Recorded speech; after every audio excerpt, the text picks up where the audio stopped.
And he said to his disciples, therefore, do not be anxious about your life, what you will eat, nor about your body and what you will put on.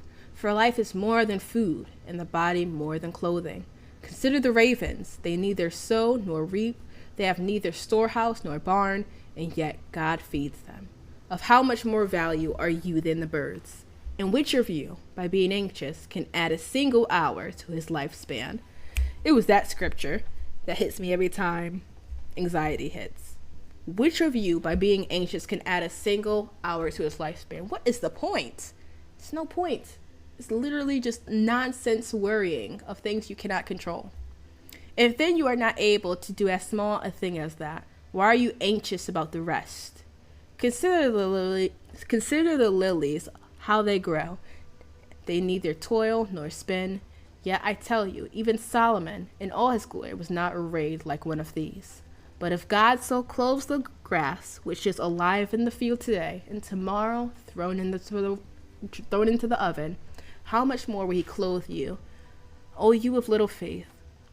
And do not seek what you are to eat and what you are to drink, nor be worried. For all the nations of the world seek after these things, and your Father knows that you need them. Instead, seek his kingdom, and these things will be added unto you. You know what? This is good. Well, duh. I mean, I don't know what version I don't blah blah blah blah blah. Yeah, that wasn't English. I get it. Hold on, give me a second. Uno momento. Hold, please. But see, yeah. Whenever I hear Luke, where am I at? Luke. Whenever I hear this verse, I always hear, seek his kingdom and these things will be added unto you, which is absolutely true. Seek him first and he will handle what you need. You gotta, it says instead. And I know that just seems like a simple word, but if you think about it like that, that means the sentence is in itself is not conclusive. That means there's something else a part of that sentence. You need to read the previous verse. Whenever there's a therefore, whenever there's a but, whenever there's an then, read the verse in front of it, because it's giving you more. It's not just seek his kingdom and things will be added unto you. It also says, do not seek what you will eat. Don't worry about these things. Don't seek after these things. Seek his kingdom. So it's like, okay, abstain from this and do this. It's like a two-part thing. Like, okay, do not seek what you're going to eat and drink and be anxious of those things. Do not be worried, but seek his kingdom. Don't just like, I'm not saying it's wrong to just look at part of the scripture, but it gives you so much more context. When people are like, oh, just seek his kingdom and first of all, what I've always heard people say is seek his kingdom and everything will be given to you. That is not what it says. In any version, I think, actually. It's not what it says. It says, do not worry about these things that you need. Instead of worrying, replace worry with seeking the kingdom. That's what I was trying to say, right? It's not just seek the kingdom. Replace that worrying, that anxiety, that time that you would take to sit down and overthink things that are not going to change, and seek his kingdom. Now, I'm going to take what I just said. I'm going to put it right into this pocket here, because I'll be honest, often find myself in that circle of thinking through situations that I have no control over, instead of using all the energy and strength just seeking the Lord and allowing him to handle that for me. So let's go ahead and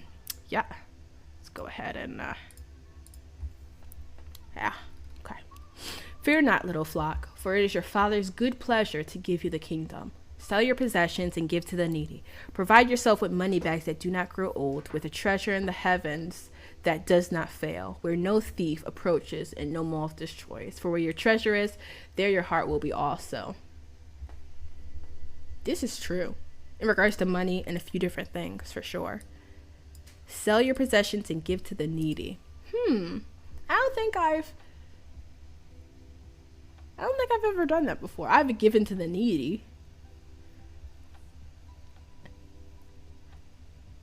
I have sold my possessions, but not in order to give to the needy. I wonder how I can incorporate that in my life.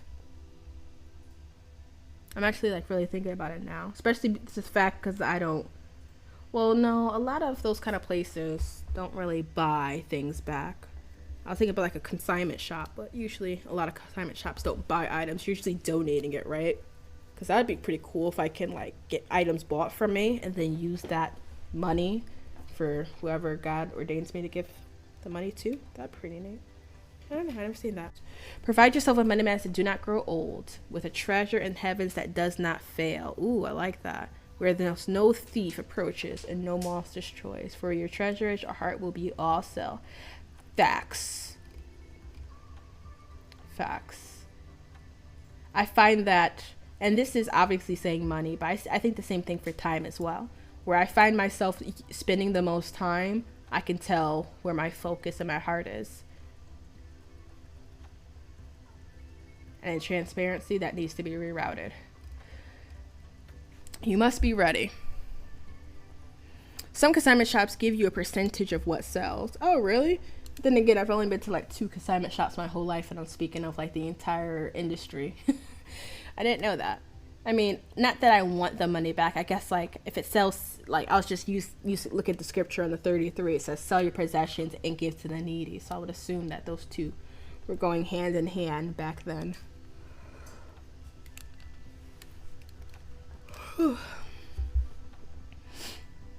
Stay dressed for action and keep your lamps burning. Wow, I've never read that before. I have. I'm sure I have. I don't remember the scripture. Stay dressed for action. That's crazy. Imagine someone going to sleep like dressed for warfare. That's what I picture when I say stay dressed for action. I'm thinking of someone ready for war as they're doing anything, just walking around making a bowl of cereal with with armor on. That's what I'm picturing. Just stay dressed at all times and keep your lamps burning, and be like men who are waiting for their master to come home from the wedding feast, so that when they may open the door to him at once when he comes and knocks. Blessed are those servants whom the master finds awake when he comes. Okay, this is what I was talking about. I know there's the one about the widows, but I think this is the one that I was talking about. I think. Let me keep reading. If he comes in the... Blessed are those servants who the master finds awake when he comes. Truly I say to you, he will dress himself for service and have them recline at the table, and he will come and serve them. If he comes to the second watch, or in the third, and finds them awake, blessed are those servants. But know this, that if the master of the house had known at what hour the thief was coming, he would not have left his house be broken into. You must also be ready, for the Son of Man is coming at an hour you do not expect. Woo! So like we were saying, make sure you're awake. No sleepy. Wow. No sleepy saints here. That's real. I gotta keep my armor on while I'm eating cereal, y'all. That's crazy. Oh, my alarm is ringing and I was just ignoring it. Peter said, Lord, are you telling this parable for us or for all? And the Lord said, who then is the faithful and the wise manager when his servant or when his master will set over his household to give them portion of the food at the proper time? Blessed is that servant whom his master will find so doing when he comes. Truly I say to you, he will set him over all his possessions. But if that servant says to himself, my master is delayed in his coming, and begins to beat the male and female servants and eat and drink and get drunk, the master of that servant will come on a day when he does not expect him, and an hour he does not know, and he will cut him in pieces, wow, and put him with the unfaithful. And that servant who knew his master's will but did not get ready or act according to his will receive a severe beating. But the one who did not know and did what deserved a beating will receive a light beating. Everyone to whom much was given, of him much will be required. And from him to whom they entrusted much, they will demand the more. Now, I've always understood that to mean if the person, just like a father would do for a child. If there's one child that you know is acting up, you discipline them more than the other child that didn't really know what they were doing was wrong. They still get punished or disciplined to some degree, but it's not the same kind of way. Now that's not in comparison to hell. Hell is hell. If you get tossed into hell, you get tossed into hell. I'm just saying in comparison to weights, in regards to disciplining the children, the actual ones that belong to him. That's what I was trying to stay focused on. But that's a great warning. Be ready. Do not act wicked when you think the master is not going to return or not even looking, right? I know in the Old Testament, they were doing crazy, ridiculous acts, thinking God was not watching for whatever reason. And boy, oh, I did not want to be a part of that. I came to cast fire on the earth, and would that it would already... I came to cast fire on the earth, and would that it were already kindled. I have a baptism to be baptized with, and how great is my distress until it's accomplished. Do you think that I have come to give peace on earth? No, I tell you, but rather division. For from now on, in one house, there will be 5 divided, 3 against 2, and 2 against 3. There will be divided father against his son, and son against his father, mother against daughter, and daughter against mother, mother-in-law against daughter-in-law, and daughter-in-law against mother-in-law. That's what the gospel does, though. He also said to the crowds, when you see a cloud rising in the west, you say at once, a shower is coming, and so it happens. And when you see the south blowing wind, you say, there will be scorching heat, and it happens. You hypocrites!